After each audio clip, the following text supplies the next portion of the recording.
আসসালামু আলাইকুম। কেমন আছো সবাই? আশা করি আল্লাহর রহমতে তোমরা সবাই সুস্থ আছো, ভালো আছো এবং বাসায় নিরাপদে অবস্থান করছো। Majid Joina foundation school and college কর্তৃক আয়োজিত আজকের অনলাইন ক্লাসে তোমাদের সকলকে ফুলের শুভেচ্ছা। আমি নুরুন্নাহার, সহকারী প্রভাষক, ইসলাম শিক্ষা, Majid Joina foundation school and college. আজকে আমি সপ্তম শ্রেণীর ইসলাম ও নৈতিক শিক্ষা বিষয়ে ক্লাস নেব। চতুর্থ অধ্যায় আখলাক। এটি অ্যাসাইনমেন্ট নং 2। তোমাদের জন্য সরকার কর্তৃক যে অ্যাসাইনমেন্টের ব্যবস্থা করেছে, সেই অ্যাসাইনমেন্টের একটি পর্ব শেষ হয়েছে, এটি দ্বিতীয় পর্ব। প্রথম পর্ব অ্যাসাইনমেন্ট তোমরা খুবই সুন্দরভাবে তৈরি করেছো, এই জন্য সবাইকে ধন্যবাদ। এই অ্যাসাইনমেন্টও তোমরা সুন্দরভাবে তৈরি করবে। এটি একটি সৃজনশীল প্রশ্ন, তাই এই প্রশ্নটি তোমাদের 50 মার্কে, তাই সুন্দর করে অ্যাসাইনমেন্টটি তৈরি করবে। তাহলে অ্যাসাইনমেন্টে কী দেওয়া হয়েছে প্রশ্নটি দেখো। জনাব ক নিয়মিত মার্জিত বেশভূষা অফিসে যাওয়া আসা করেন। সহকর্মী ও সেবা গ্রহণকারী সবাই তার ব্যবহারে মুগ্ধ। তার সহকর্মী জনাব খ তার এলাকার অসুস্থ পীড়িত পশু পাখি, বিরান, বিপন্ন গাছগাছালির পরিচর্যার জন্য একটি বহুমুখী ইনস্টিটিউশন পরিচালনা করেন। তো এটা হচ্ছে প্রশ্ন। এখন প্রশ্ন গ হচ্ছে তোমার 1 নম্বর প্রশ্ন, জনাব ক এর মধ্যে আখলাকে হামিদার কোন গুণটি বিদ্যমান ব্যাখ্যা করো। ঘ হচ্ছে জনাব ক্ষয়ের কার্যক্রমটি তোমার পাঠ্য বইয়ের আলোকে বিশ্লেষণ করো। প্রশ্নটি ভালোভাবে পড়ে নেবে। এখন আসো আমরা প্রশ্নটি সম্পর্কে কিছুটা ধারণা দিই, তোমরা এর সাথে আরও কিছু অ্যাড করে নেবে। জনাব কয়ের মধ্যে আখলাকে হামিদা কোন গুণটি বিদ্যমান ব্যাখ্যা করো। জনাব কয়ের মধ্যে আখলাকে হামিদা শালীনতা বোধ এই গুণটি বিদ্যমান। তাহলে শালীনতা কি সে সম্পর্কে আমরা একটু পরিচিত হই। শালীনতা আরবি প্রতিশব্দ হলো তাহজিব। এর অর্থ হচ্ছে নর্মতা, ভদ্রতা ও লজ্জাশীলতা ইত্যাদি।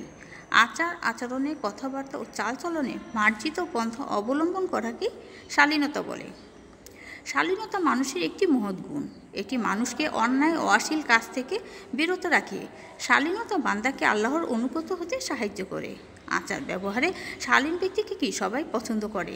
শালীন পোশাক সৌন্দর্যের প্রতীক।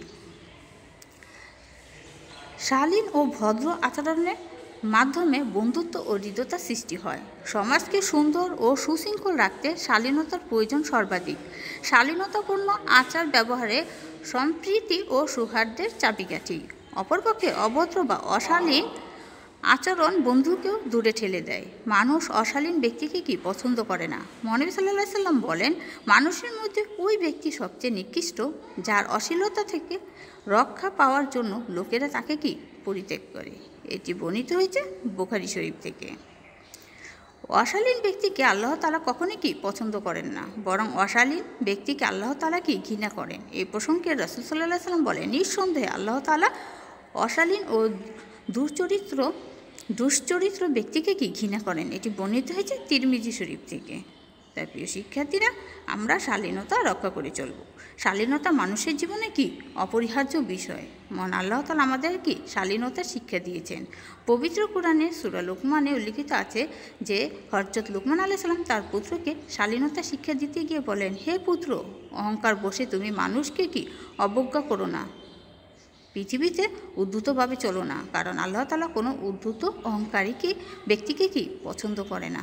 তুমি পদচারণ করবে সংযতভাবে এবং তোমার কণ্ঠস্বর নিচু করবে। এটি বর্ণিত হয়েছে সূরা লোকমান আয়াত 19। তো উপরে বর্ণিত শালীনতা সবগুলো গুণ কি কয়ের মধ্যে বিদ্যমান। কেননা জনাব ক নিয়মিত মার্জিত বেশভূষায় অফিসে যাওয়া আসা করেন, আর তার সহকর্মী ও সেবা গ্রহণকারী সবাই তার ব্যবহারে মুগ্ধ। মানব জীবনে শালীনতার গুরুত্ব কি অপরিসীম। শালীনতার মাধ্যমে বন্ধুত্ব সম্পর্ক সৃষ্টি হয়। পরিশেষে বলা যায়, আখলাকে হামিদার বিশেষ গুণ শালীনতা বোধ জনাব কয়ের মধ্যে কি বিদ্যমান আছে। প্রিয় শিক্ষার্থীরা, এই প্রশ্নটি তোমরা সুন্দরভাবে ভালোভাবে লিখবে।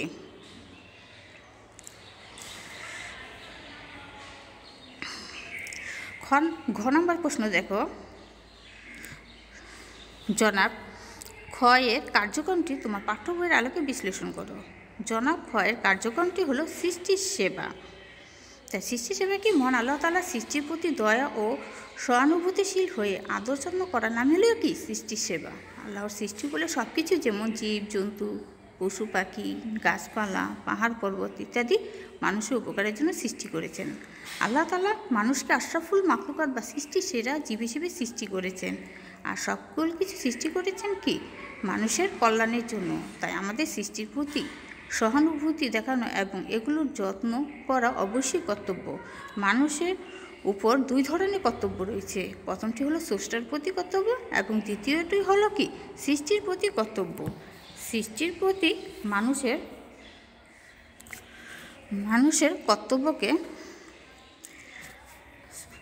কর্তব্যগুলোর মধ্যে হলো অসহায় ও দুরস্থ মানুষকে সাহায্য সহযোগিতা করা যেমন কর্তব্য, তেমনি গাছপালা, পশু পাখি, বৃক্ষলতা এবং পরিবেশের প্রতিও কি মানুষের কর্তব্য রয়েছে।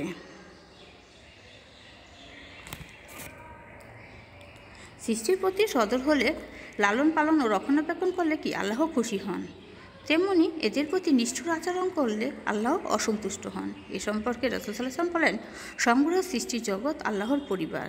আল্লাহর কাছে সেই ব্যক্তি প্রিয় যে তার পরিবারের প্রতি বেশি অনুগ্রহ করেন। এটি বর্ণিত আছে মিশকাত শরীফ থেকে।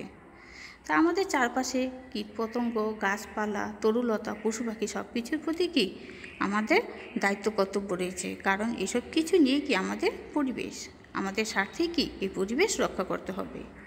মহান আল্লাহ এসব কিছুকে আমাদের উপকারের জন্য সৃষ্টি করেছেন। তাই আমরা এই সৃষ্টির প্রতি কি দয়া ও সহানুভূতি প্রদর্শন করব। এ সম্পর্কে রাসূল সাল্লাল্লাহু আলাইহি ওয়াসাল্লাম বলেন, তোমরা জমিনের অধিবাসীদের প্রতি দয়া প্রদর্শন করবে, তাহলে আসমানের অধিপতি মহান আল্লাহ তোমাদের প্রতি কি দয়া করবেন। এটি বর্ণিত হয়েছে তিরমিজি শরীফ থেকে।